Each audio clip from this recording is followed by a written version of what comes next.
Sadhguru, what about when people say that we were created by God? So obviously you did not create yourself, that's for sure. Our ideas of God may vary from culture to culture. Different people around the world have different ideas about it, different beliefs about it. But why we came to this idea is this: we all crawled out of our mother's wombs and you see a newborn child, how he's looking? He's asking, who, what the hell is all this? So much creation. Do you see question marks in his eyes? What? So much. Who did all this? Obviously first he looks at his mother. Well, the mother delivered you, but she can't deliver the planet. Then you look at your father, well, obviously he can't do all this. Then you looked at every other adult around you, nobody seems to be capable of doing all this. Then being human beings, we say, there is a big human being sitting up there, he does all this. I'm sorry ladies, he's a man.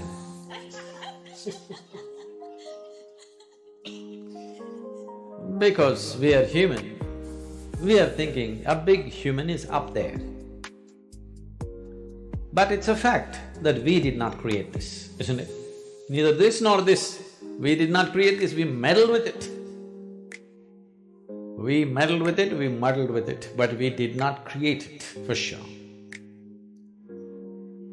So we need an explanation. This is a choice you have.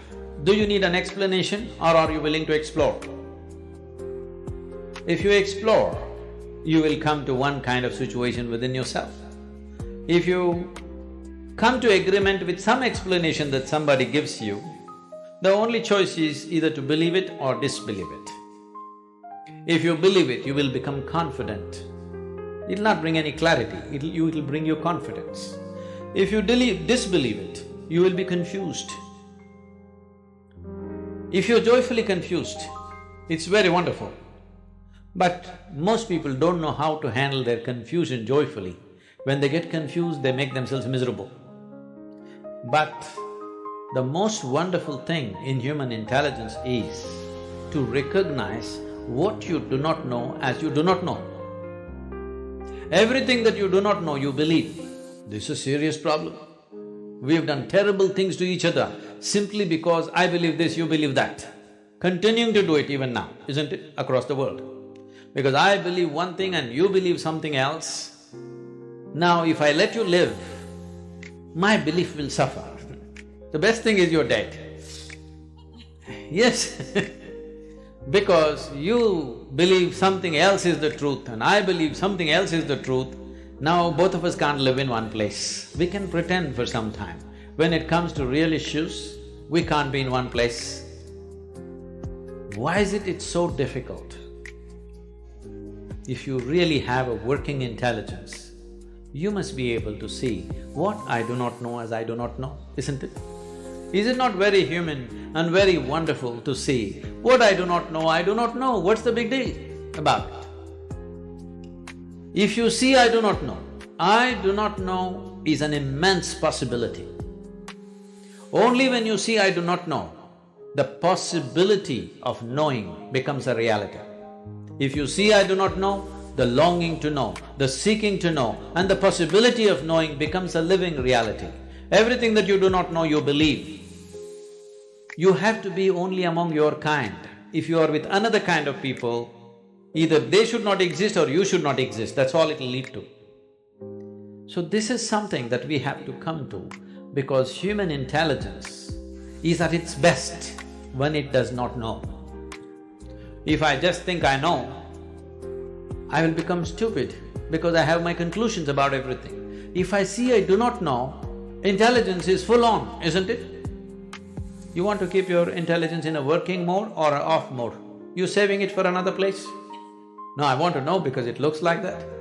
A lot of people are saving it for elsewhere. No, you need it here. If you need it here, please look at this and see. When you see I do not know, you become very conscious, very aware, very alert, is it true? Yes. When you think I know, you do the dumbest and idiotic things, Very gross things, yes or no? If you really see I do not know, you have fight with nobody. You have no fight with anybody, isn't it? I know is always a fight. So in the yogic culture, there is a phenomena. I'm calling this a phenomena because today, this evening, you may not understand what I'm saying, but if you invest some time and energy, you will understand. We identify with our ignorance, never with our knowledge. Because it doesn't matter how much you know, if you read the libraries on the planet, still what you know is a minuscule in this existence, isn't it? Hello? But your ignorance is boundless, yes or no? So, if you're identified with your ignorance, you will be borderless, boundless human being. If you're identified with your knowledge, you will become a constipated human being.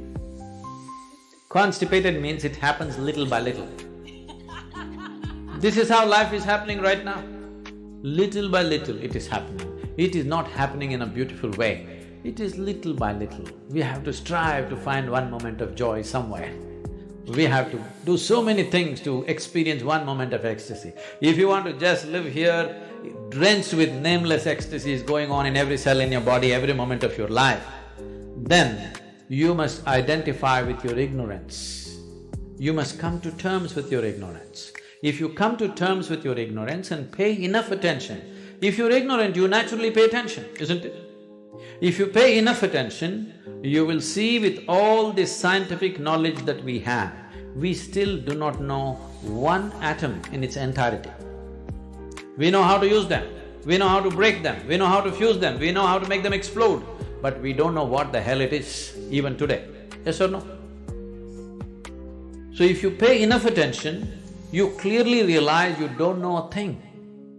Well, he asked that question, this is all I did.